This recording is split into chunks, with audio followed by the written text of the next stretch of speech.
Welcome to Megabucks Radio. Conversations with successful entrepreneurs, sharing their tips and strategies for success. Real-world ideas that can put megabucks in your bank account. Here's your host, Nina Hershberger.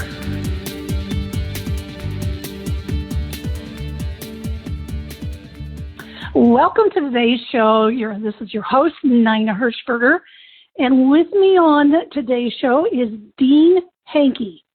Now, this is going to be, hang on you guys, this is going to be a much different show because Dean is magical. He will be the life of the party on this show, but I am very honored to have you, Dean, on today's show. Well, I'm super jacked up and excited for sure. I just love and adore what you're doing, and anything we can do to serve people, well, that's our jam, isn't it? It certainly is, and that's the whole reason I started this podcast, is to really help. So hopefully you guys all have paper and pen or pencil, and you are ready to rock and roll. But before we start with all the tips, the ideas, everything that has made Dean so successful, let's go back in time, Dean. Tell me your background. I know you've never had a job, so tell me, what is it you do, and how did you get started doing it? Sure. Well, I started in an arena best recognized for its failures. You've heard the phrase, no doubt, starving artist.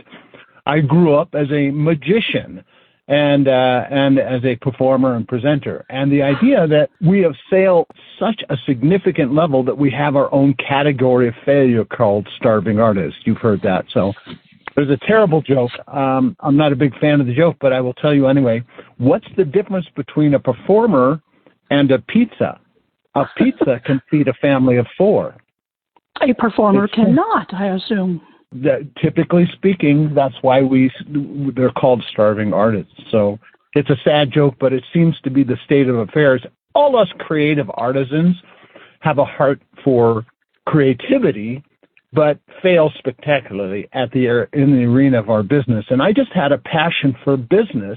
And so even as a young magician, I was actually doing fairly well, going around and serving charitable cause groups and school groups and organizations and stuff like that, and all the other experienced magicians. Now, mind you, I was 7 years old. All the other experienced magicians were saying, how are you doing that? And I say, I'm just helping. I'm helping other people out. And I was doing a super simple fundraising magic show where I'd go to a school group or organization. I'd say, we have 2 payment programs, one where you pay me and the other where I pay you. Which would you like to talk about first? And inevitably they would always say, well, we'd love to talk about how you pay us. And we do a simple magic show, a family fun night, and we do a revenue share of the tickets. That was really how I was doing it, generating executive income when I was very, very young, and the other magicians couldn't figure it out. So I simply started showing them how to do that. That's really where it all started for me. No, wait a minute, Dean. You're telling me a 7-year-old had figured that out. Somewhere. How in the world did you figure that kind of thing out? You know what? I had an aversion to starving. Now, thank God for Mom and Dad. I didn't have to worry about making a living, obviously, as a young person. But I've been living on my own as a professional performer and presenter since the age of 16, making my living simply by helping other people. And the good news is, instead of waiting for the phone to ring or the text to ping and somebody calling you up and the stars and moons to align saying, hey, would you like to come perform or present for us? I was saying, how can I find a place to serve? I wasn't looking for bookings or gigs or paydays or paychecks. I was simply looking to help other people. And then because of the nature of this revenue share, I was making more money than most performers are making on their regular paid engagements because I would create more value for them simply by doing a magic show or a live marketing presentation or something like that. And guess what? People would show up. And they would show up and they would spend money on tickets, and then we do a revenue share like we did at first. It was straight up 50-50, easy peasy, fresh and breezy. So much fun to show up to a local magic show in support of your favorite charitable cause, in support of your children's schools, in support of etc. And so I never had anybody say no to the free and easy, no risk money. So why would they say no, right? Yeah, it makes sense. But were your parents entrepreneurs? Really, truly, I still got to figure out How did a 7-year-old figure that out? Yeah, I'm not exactly sure, other than the fact that I was sick and tired of waiting around for potential gigs to come in. I did work as a performer, and again, as a 7-year-old, it was a novelty.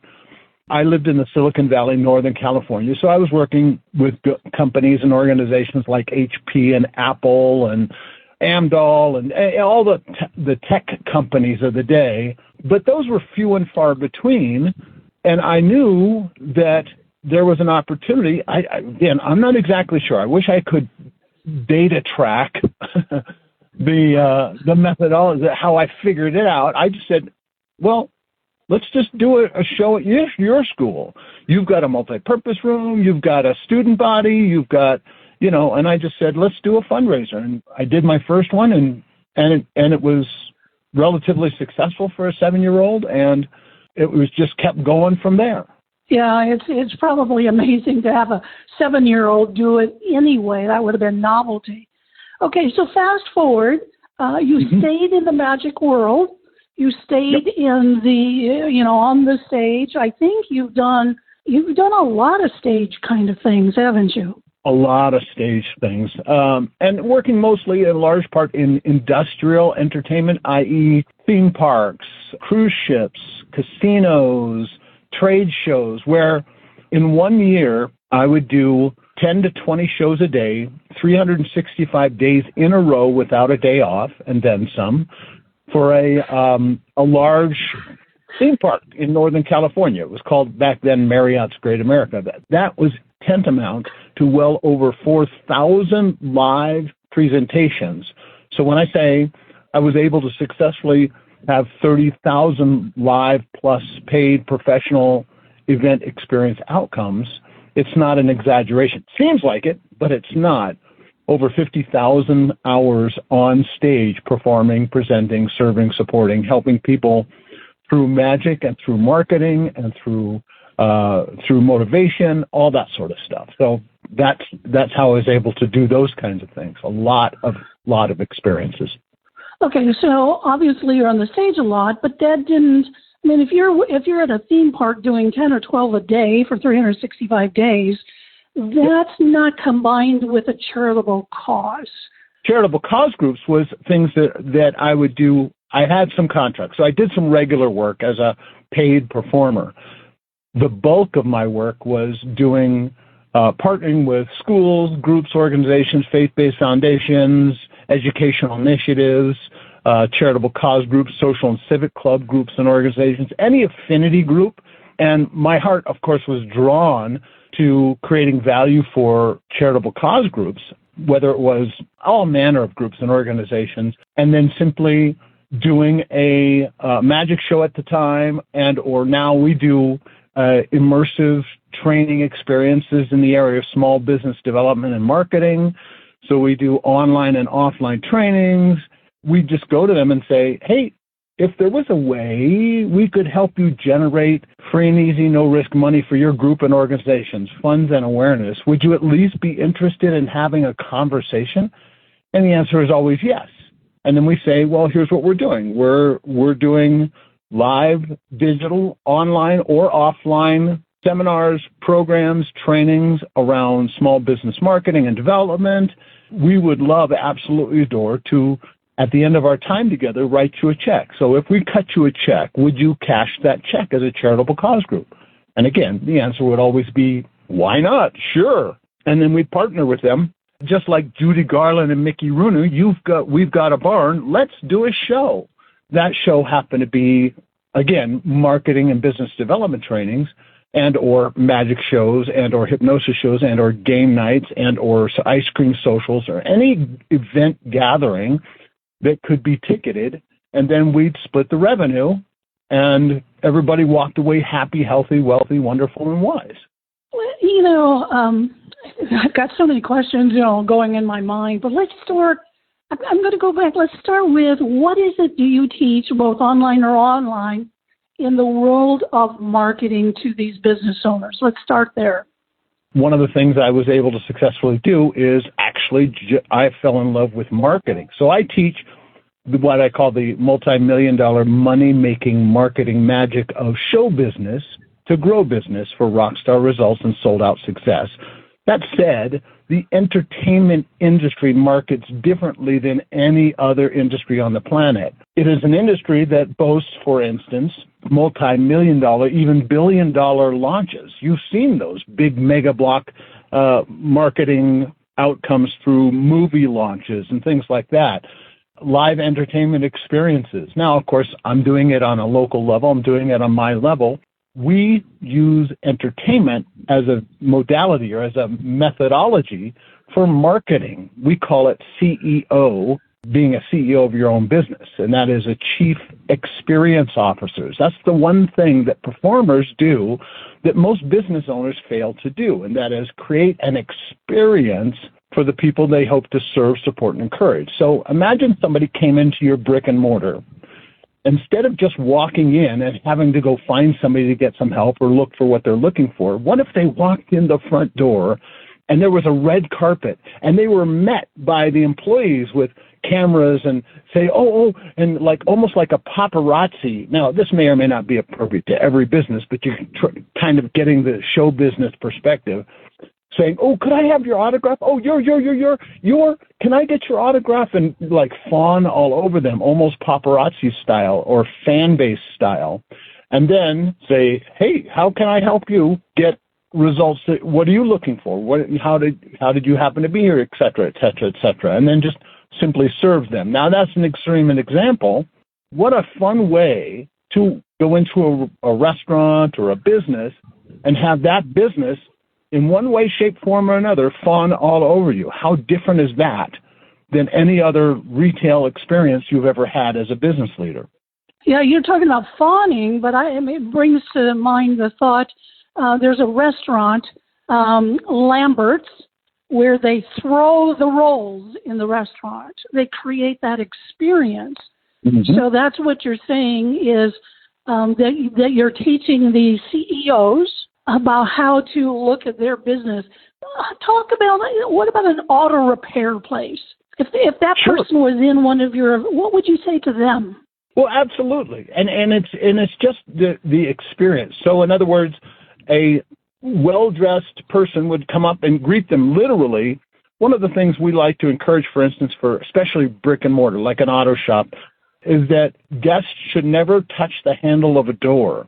There should be somebody there to literally open the door for them, greet them, welcome them, saying, what can I help you with? How can I serve you? Without being pressury or salesy. And it might be that you have donuts on the counter that look like, tires, and saying your tire rotation is just as sweet as this experience with these donuts, or off the top of my head. But those are kinds of things that anything you can do to create an experience, a positive, engaging experience for those people will be a plus in your business. Now, of course, you have to figure that out for each individual business.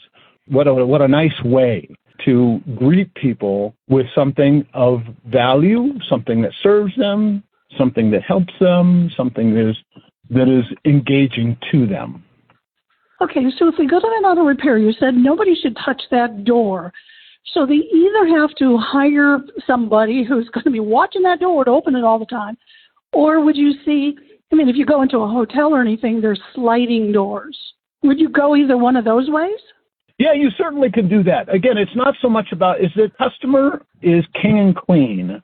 So the people that you serve should have an outstanding experience, whether it's touching a door, whether it's, instead of having to go find somebody, which is inevitably the case in most businesses, maybe just the walkthrough experience is that they walk through when the sliding glass doors open, a musical triumph is cued on speakers pointing towards the doorway, say, dun, da, da, da, welcome, our valued customer, to this hotel or this auto shop or this. It doesn't have to be somebody specific. It can be the whole experience. What do they see? What do they hear? What do they feel when they walk through that front door? And again, the front door might be digital, might be online, might be offline, but what's the experience, the show business experience that they will get before they even interact with another human being? You know what? I have been doing a lot of these podcasts, and that is the first time that I've ever had anybody talk about creating such an experience like that. It's brilliant. Dean, it's brilliant. You're absolutely spot on. In fact, I know that you work with these charitable cause groups, your local charitable cause group, and oftentimes those places, they'll have the traditional banquet. You know, you buy a table and you invite, 8 of your friends and all of that kind of stuff. This sounds a lot more, if you're a business owner, this is a lot more valuable if I donate and I get this kind of knowledge, this kind of education, than eating another, meal at a banquet. Exactly. And those rubber chickens are sort of famous in the industry because it's the way they only know how. Here's the distinction for us is, instead of reaching out to people and asking for a donation is where you give us something and we give you little or nothing in return. And you might have bought a $200 ad in the corner of a program guide that maybe 100 people will ever see, nobody will ever use.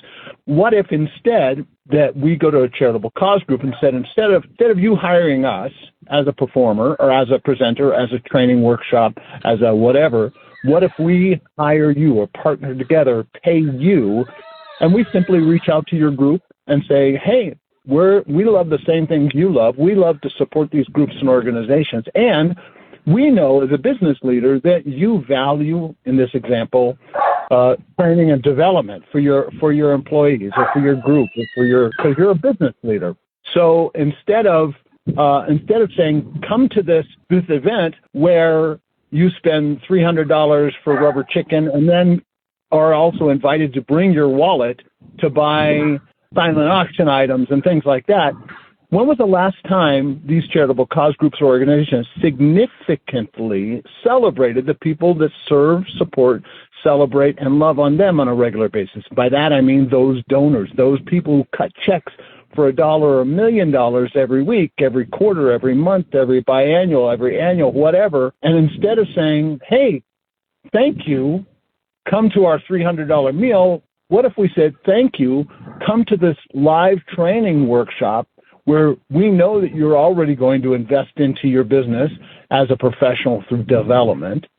What if instead we said, come to this event, and as a result, our group or organization will get some value, i.e. we'll get a share of the profit share in the revenue, and you will get incredible training, incredible support, incredible results. You'll get, $300 to $500 or $3,000 to $5,000 in training and tools and resources and assets and downloads and gifts and whatever it is that training provides and offers. Everybody wins. Everybody wins. So the charitable cause group wins because they get revenue. The donor wins. Instead of getting something for nothing, they actually get real value, whether it's $10 or $10,000 in real value. The speaker, author, expert, trainer, speaker, performer, presenter, they win because they get rewarded for the results they help produce in others. And the community wins because they get an event. Anyway, so it's a win-win-win-win. Everybody wins. We have a super simple 3-step process. Events, it's called the ESP, and no, it's not mind reading. It's events, and there's event-based model where we do events, and then we get those events highly sponsored or leveraged so that we can make it affordable to the community instead of, because of our champion partners, our sponsors, having it be a $1,500 to $15,000 workshop. It can be a $100 to $150 because of the generosity of our partners, our sponsors. And then, of course, we invite people to, at the end, through the PE event, S sponsors, P profits, we invite people to potentially extend their relationship and or education with us at the end of our time together with no pressure. If they want to then find out more about what it is we're doing, then we give them the opportunity and we make a super appropriate invitation based on what we trained on that day. It's not a new model to the degree that people do seminars and trainings and then they invite people to buy their stuff. That's pretty normal. The difference is that we do a revenue share on the front end, on the middle, and on the end based on the results we produce for other people. Well, that is so unique, and it makes so much sense. I'm going to turn the corner now because I know you've got a particular strategy using Vmail instead of, I guess, email. So tell me about that. Yeah, Vmail is nothing more than video email. So in other words, instead of just sending, black letters on a white screen, what if instead you sent a super simple, 18 to 30-second video that says, "Hey, Nina, thank you so much for thinking about me for your spectacular event. I would absolutely adore the opportunity to serve you and your guests," and whatever you said, right? And how long does it take to create 22-second Vmail? 22 seconds. And it has way more impact than that text or that email alone, because now you've called them out by name. They can see you. They can see that you're not multi-eye, an average-looking person, or that you're whatever you are, and they see emotion. You get the visual, you get the auditory, you get the kinesthetic out of it. People get to see it. And here's what's interesting about Vmail. We've been doing Vmail for as long as Google Video has been around. Boy, I'm sure many of your listeners won't even remember Google Video because it was before YouTube. But we would send out these super short little engaging videos and say, while you're waiting for the mail to arrive, we're going to send you a wow box. While you're waiting for the mail to arrive, click on this link below and see my website, or do this, that, or the other engaging, or here's a free training or a gift, et cetera, et cetera. We have people call us back all the time, and they say, "I can't believe you took all that time to make a special video just for me." All 22 seconds, right? Exactly. It's so much easier, and it has so much more impact, especially in this digital age, bridging the gap from high tech to high touch and back again. Yeah, you know what? That if they've learned nothing else from you today, Dean, that right there is a golden nugget. I've done a lot of them, but now as you're talking, I'm thinking, why am I not doing it 100% of the time? Oh, I should be. And it's so much more fun. And especially as a marketing magician, I can do some visual things. I can say, "Hey, I've got a card here. I'm not going to show you what it is, but when we get together, I promise you, I will know exactly what card you're thinking of." And then when they get there, I do a fun little trick for them. And now they see, "Hey, nice to see you again, but what was the card I was thinking of?" And then you hold up the card and they say, "There it is." And all of a sudden it's magic. And I'll send you a real fun little video. I think you'll do it. Oh, I would love that. So you have one word you've been saying a lot, and I've been noticing is the word serve. Tell me more about that. Why is that such an important part of who you are? I'll tell you, I think serving is the number one best way to create long-term, indelible relationships. Because look here, if I was to reach out to you and say, "How can I help you get more of what you want, need, desire, and deserve?" Whatever that happens to be. If I can help you, I would love to serve you. What's interesting is most people miss the value in those relationships. The whole idea of reaching out to people and helping them is way more important than reaching out to get something. Now, of course, we're business owners, so we need to learn how to create value that generates impact, and that impact then creates profit. We call it the VIP. First, foremost, upfront, in advance, add value that generates impact or results for others, and then you'll profit. Most businesses start with the P or PIV. They want the money. Give me the money up front, then I'll create value for you. The service model allows you to add value up front and in advance. My question to you is, if I created VIP value that generates impact that produces profit, are you more or less likely to want to help me back, or potentially do business with me, or partner with me on an event, or whatever it happens to be, if I help you up front in advance? Now, we know that when you help them, they are instantly they want to like you more, because And there's no sales, no slime. I don't have to sell you. If I help you get results, I don't have to sell you on the results I can help you get because I've demonstrated the value I can create for you up front and in advance. So it's real simple. Yeah. So I also know you have a best friend, Millie. What is it, Millie Diop? Millie Diop is your business's best friend. And Millie Diop is a model called Make It Look Like You Did It on Purpose. Millie Diop, make it look like you did it on purpose. Now, keep in mind that this is not the fake it till you make it strategy that we've all been taught. This idea is you actually make it look like you did it. Now, sometimes the stars and moons don't align all the time, but you want to make it look like intentional design. So you work with what you have. Let's talk about charitable cause groups. They often don't have the resources to create a truly spectacular event. So what do? I don't know, maybe the decor is super simple, like have your kids take and draw on a construction paper, draw out around your hand, cut them out, and then use that, which what does it cost? Nothing, as decor, and then your theme could be helping hands make light work. And then the whole idea is your whole theme, decor pieces as an example. You could take some gloves that you get at a discount place and feel them, either stuff them with things, and you've got helping hands tied together coming out of a magic hat or something.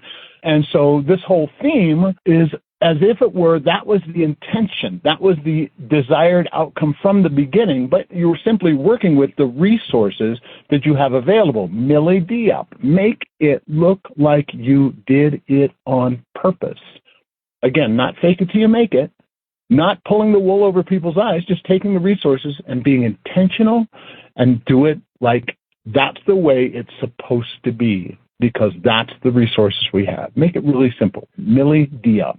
That's amazing. So now I want to know why you call the difference between a calling card and a business card. What is that? Sure. The difference, I think, is that a calling card doesn't do what a business card does. A business card is designed very specifically to do one thing, and that is to generate the next level in your business. Is your business card designed to sell your program, product, service, or solution? No, not necessarily. I mean, it will definitely add to the process. That's our job. Our job is to help people get the results they're looking for through serving them. The business card, however, should do a very specific thing. Coming from the copywriting or Dan Kennedy world and all that stuff, and I'm a big fan and a devotee as well, but being able to take your business card and instead of, Dan like to say, your name as a headline is a deadline. And I'm sure it predates him as well, but the idea is that nobody cares how much you know until they know how much you care. So if you can VIP them with your business card, add value, it generates impact so that then everybody can profit.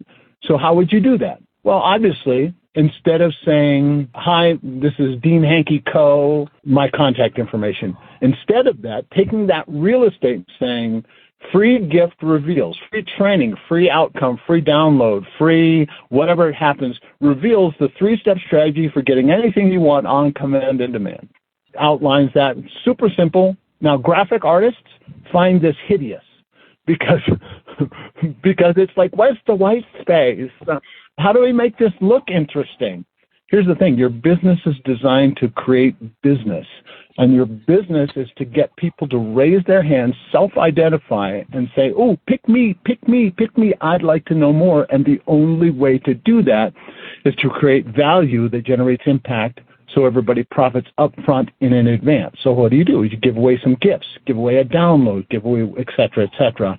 And then your business card will get them to potentially engage with you, and then you take them to the next step. And then each step does one new thing in the process of advancing your relationship and advancing, in this case, the sale or the business with your business card.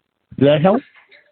Yeah, that helps a lot. And I suspect as we're going through these amazing tips, amazing strategies, those are the kind of things you probably do cover in that online or offline training for those business owners versus the rubber chicken, as you would say, dinner. Yeah. Am I right? Absolutely. All of these are things that are that we teach in our charismatic marketing process, and that is the idea that here is a super simple, actionable thing you can do to turn your calling card, which you have now, most of you, into a real business card. And again, creating an experience, whether it's V-mail, whether it's creating that, instead of putting more business in your show, which is what performers want to do, putting more show into your business.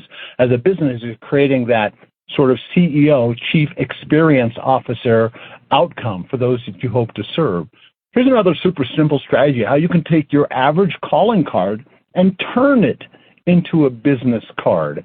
So, for instance, take a single hole punch, take your business card, whether you do it live there, you can carry a small hole punch in your pocket, pull out your business card when it's appropriate, and somebody say, can I have a business card? And what if instead you took their business card, you punched a hole in it, and then you make this challenge? What if I told you I could poke you, your entire body, through this hole?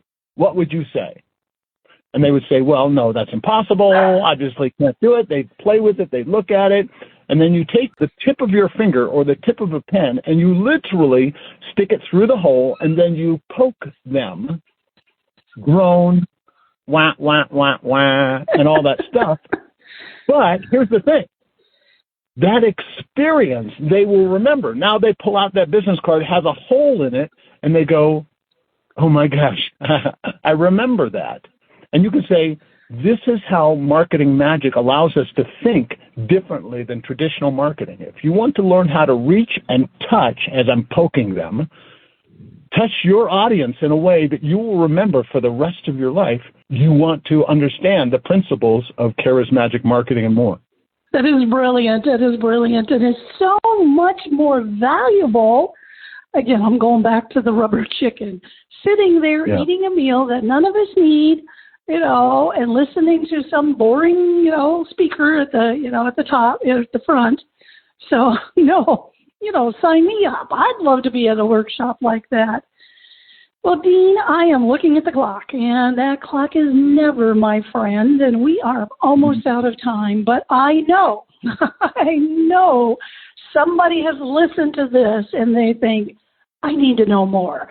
I need to find out about this process of serving, the 3 Ps you talked about, all of that. What's the best way to get a hold of you? Sure. I have some great gifts and tools. It's cruelty-free marketing. In other words, there's no ugly opt-in, slimy sales page, funky funnels, any of that stuff. And I love all those things because they serve people. That said, just go to contactdean.com, contactdean.com. And all it is a list of gifts and tools and resources that you can use to grow your business starting as soon as today.